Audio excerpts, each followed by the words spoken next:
All right, so for all my software engineers, I want to give you guys a story on how I've gotten to the point where I'm a DevOps software engineer today. And if you're someone that's looking to get into software engineering or you don't have the confidence in yourself to go into that degree in that field, maybe this will help you out. So let's date it back before entering college. Going into or ending high school, going into college, my whole family is full of doctors. And my mom really wanted me to be a doctor as well as my dad. So I was like, cool, I'm 18 years old, like I'll do it, keep the family tradition going in a sense. And I was a biological sciences major, applied biological sciences major. And I remember going to a wedding, and I had a cousin there who was a doctor. He's a cardiologist, and this was about 3 weeks before college started. And I remember talking to him about, hey, like, what should I expect if I were to get into med school? Like, what's the route? What's the workload like? And I remember just after having that conversation, I knew in my gut that this wasn't for me. And we've probably all been there before, where a lot of people are telling you, like, this is good for you, like, you should do this, you should do that. But in your heart and like your gut that this isn't right. So I remember coming back from the wedding and talking to my dad about it. I was like, Dad, like, I don't think this is for me. And like, I also knew, because I had B's in biology when I was in high school. I never had the confidence to do AP biology. I had an C in physics. I had a B in AP Chem and chemistry. So I never had a single A in any science class. Okay, so I already kind of knew that, like, what am I doing? But like I said, I'm 18 years old. Like, I'm just listening to what my parents say. I don't really know what I want to do with my life. So they probably know what's best for me. So then I had a conversation with my dad about it, and he told me, well, I've always been good at math, and I'm grateful that he kind of knew that software is trending at this time. This is back in 2015. He was like, I'm going to put you in software engineering. So I'm like, cool. This is like 3 weeks before school started at Arizona State University.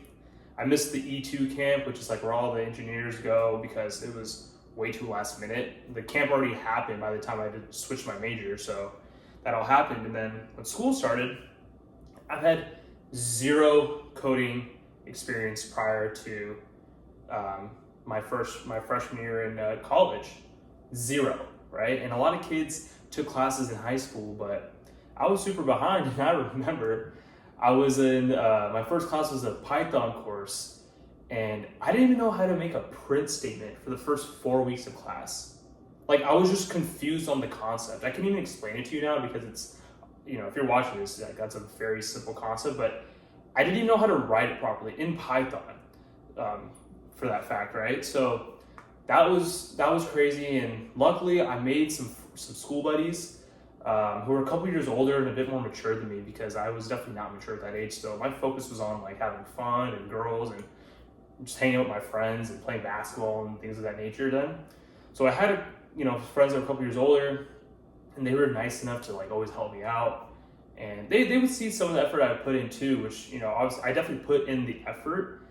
I put in some effort. I shouldn't say I put all effort, but they saw enough effort in me to like, okay, like, I'll help this guy out. This guy's like a cool guy, whatnot. And, I would also go to tutoring as well. But even when I was in tutoring, they can't give you the answers, right? They can just give you the theory behind how to solve the problem that you have. So, but even after they give me the theory, I didn't even know what the heck I was doing. And this was going on for like 2-3 years, like literally 2-3 years, where I'm like, not knowing, not the print statements, but just not really having the confidence in my abilities to do the assignments and homework on my own.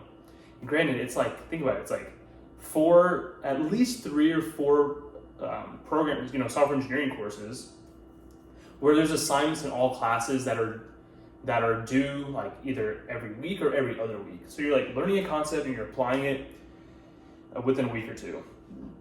That was so hard. And I'm thinking in my head, like, oh my God, if this is how industry is, like, I don't think this is for me. And it was just really rough. And then I remember at the end of my sophomore year, I was working at an IT job at the Arizona Lottery.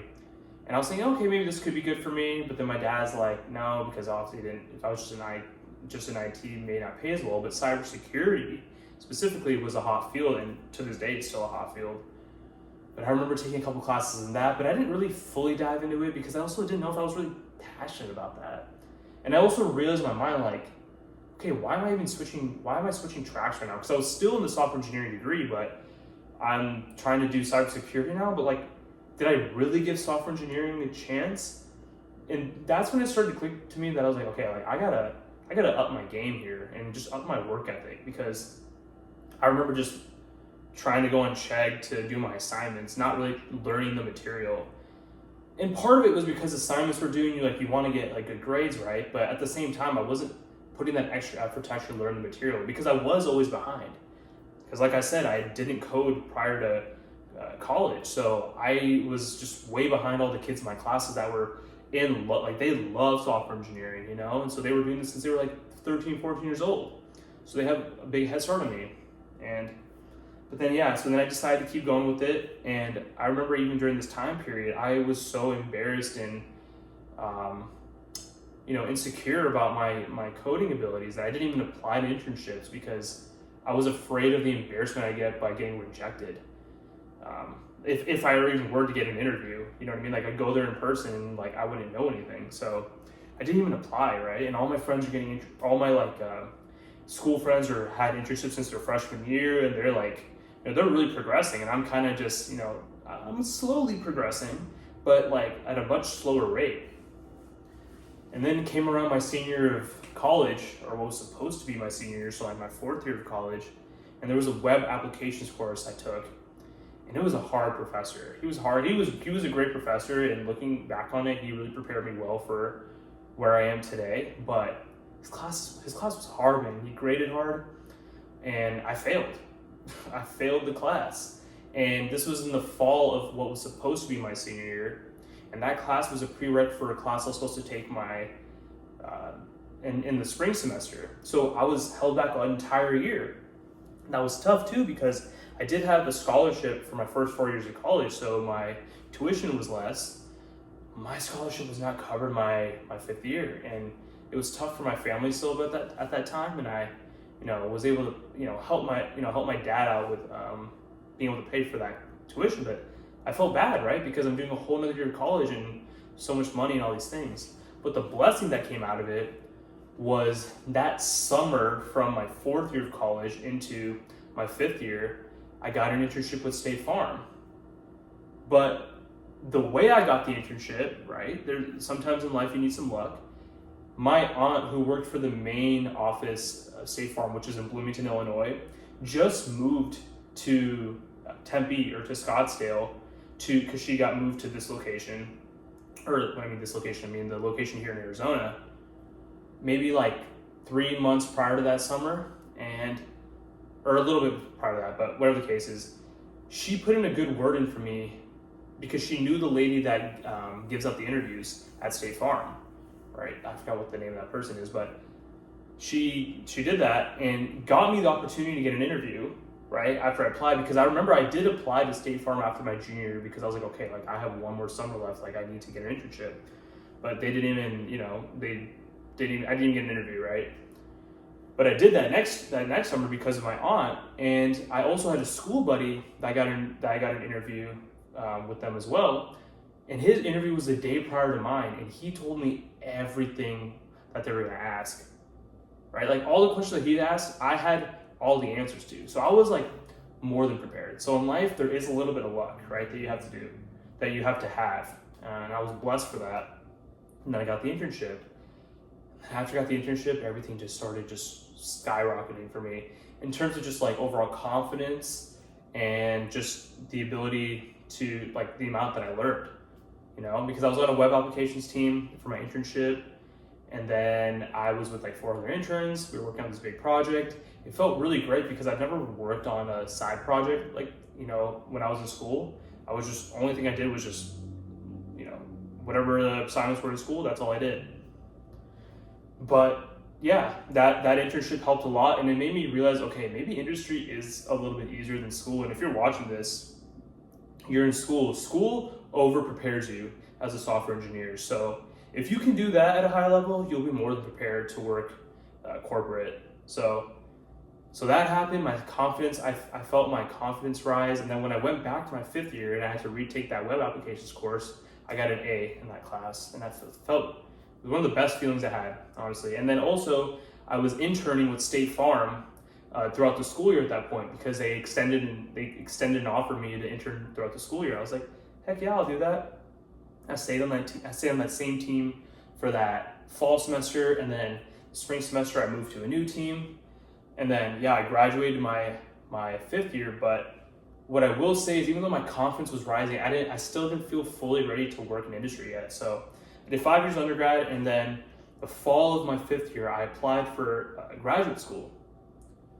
So I did a master's in software engineering, and that was a crazy experience, because I had a professor, and I'll never forget this, that said, "Hey, Gaurav, like, you're a great kid, and I loved having you in my classes, but I just want you to know, like, you had a B- in one of my courses. Grad school is going to be pretty tough. I'm not saying you can't do it, but I just wanted you to know that it's going to be harder than undergrad is." And it was interesting, right? I mean, granted, she was nice to give me a rec letter, but honestly, that motivated the heck out of me. Like, okay, like, she's kind of slightly doubting me, And so then I got into grad school. Like I said, I wanted to do it. You know what I mean? I didn't want to put the burden on my parents, because I knew how finances were. So I was able to pay for grad school my entire self. And it gave me an extra couple of years to intern. I still stayed with State Farm this whole time, and as each semester and year each year would go by, I was interning on different teams. Just to understand what area in software I want to actually work in. Because I thought I wanted to be on web applications team, because I thought that was super cool, especially because I was good at it.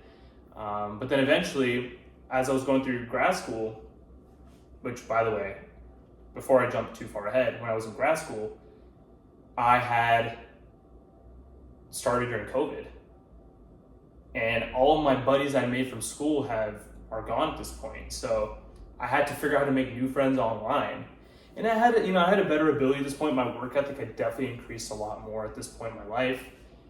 And anyways, I did well. Like, I got A's and B's in all of my classes. I made a couple friends, so my confidence was getting better. And then the second year of grad school, we were in person, and I was able to see my school friends in person, and it was hard. But the thing is, I was able to step up to the plate. And then eventually, the last team that I interned on was a DevOps team, which I currently work on to this day, and it's been good. And I just wanted to say, that was a very long story, but I just want you to know, it's not always the path. Life works in mysterious ways. But the thing that you can do, that you can always control, is never letting go of the rope, right? And what that means is just keep trying. There were so many times I doubted myself, but any time I realized I doubted myself, I actually would just try to work even harder. Like, keep pushing myself more and more, like, really like exhaust and try something to your maximum potential, to know if it's really for you or not. And I wasn't doing that for so long. So I hope this story helped you guys out if you're looking to get into software. If you have any questions about what I do specifically, please leave a comment below. Like as well, and subscribe if you haven't yet. Like I said, this page, I'm going to keep saying this, is to bulletproof your mind and maximize what life has to offer you. And I want to see you guys succeed as well as possible. So hope you guys like this one, and I'll catch you guys in the next video.